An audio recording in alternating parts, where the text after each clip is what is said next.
I find it kind of very fitting that we're here in Monument Park today for this event, because if there's anything that shows the monument of a community that we are here in the city of Gardner, it's what we see here in front of us here. We come together to support each other, we come together to care for each other, to show that through the ups and downs, the thick and thin, you have your city behind you, you have your community behind you, you have your neighbors behind you, and that's really what makes Gardner the city of Gardner. So thank you all for coming out here today. I would like to recognize City Councilors Nathan Boudreau, Ed Gravel, and Elizabeth Kazinskis, who are here with us tonight, and thank them for joining us as well.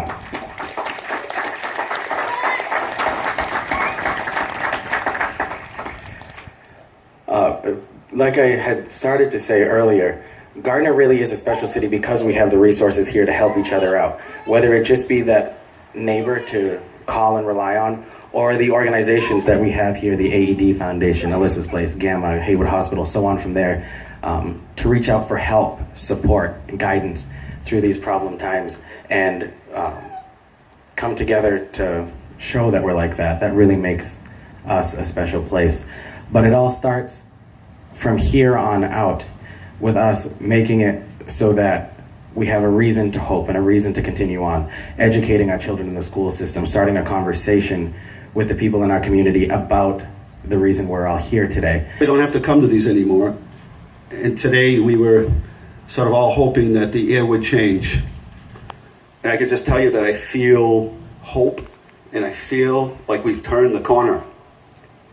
And that's only because of you.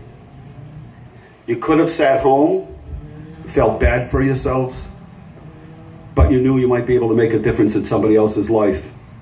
Somebody else might not get that phone call. People that are facing addiction, every day their families live on the edge, right? Live on the edge. You never know when that phone's gonna ring. You don't want to answer the phone.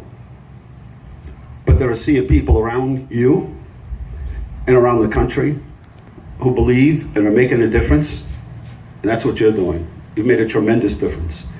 And I think Gardner in this area really was at the forefront of making change and providing hope and getting the resources that people need. Remember, people used to judge addiction? Remember that? People used to judge addiction until everybody knew somebody that was impacted by addiction. We no longer prejudge, do we? We're all in this together. So thank you for the work that you do. I hope someday this is a remembrance, but nobody will have to go through this again. And again, you came out, and that's a message of hope. And like the air is changing tonight, I believe the air is changing in this area, and you've made all the difference. So thank you. God bless you all, and stay strong. Sisters, our brothers, our daughters, our best friends.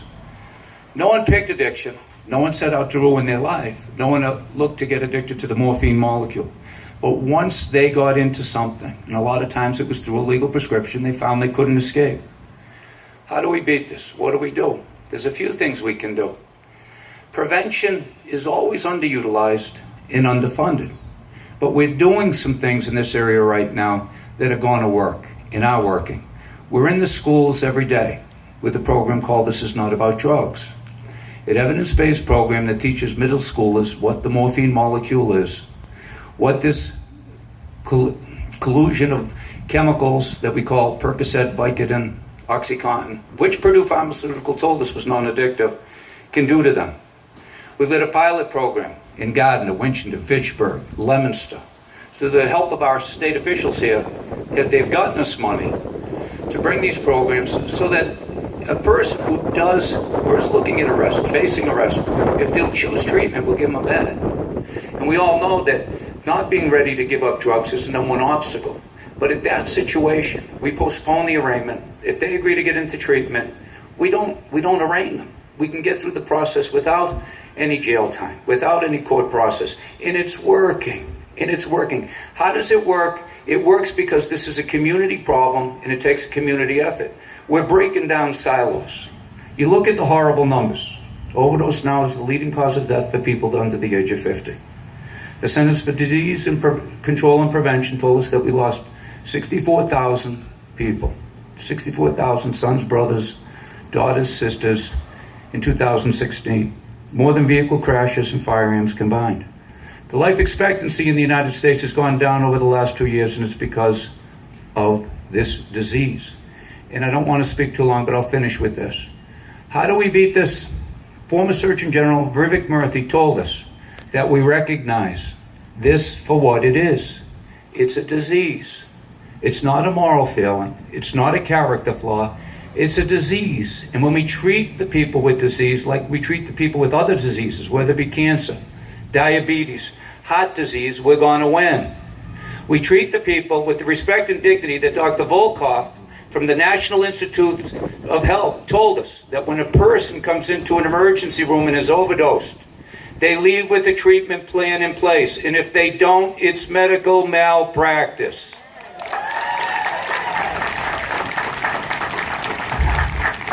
We look to the new medications. We look to the people who are aspiring to get medications that are non-addictive. We look to Dr. Collins, who told us that we're going to beat this, and they're coming up with some wonderful things. A Suboxone that can go under the skin, can slow release, long-lasting, that can last 6 months. So think about that. We need 9 to 12 months to get to the initial stages of recovery, but 6 months, what a start that is with counseling. And we do this with all these new medications. They give us hope. We get into the schools and prevent, and we all work together just like everyone's here together tonight. Thank you so much for the invitation to be here.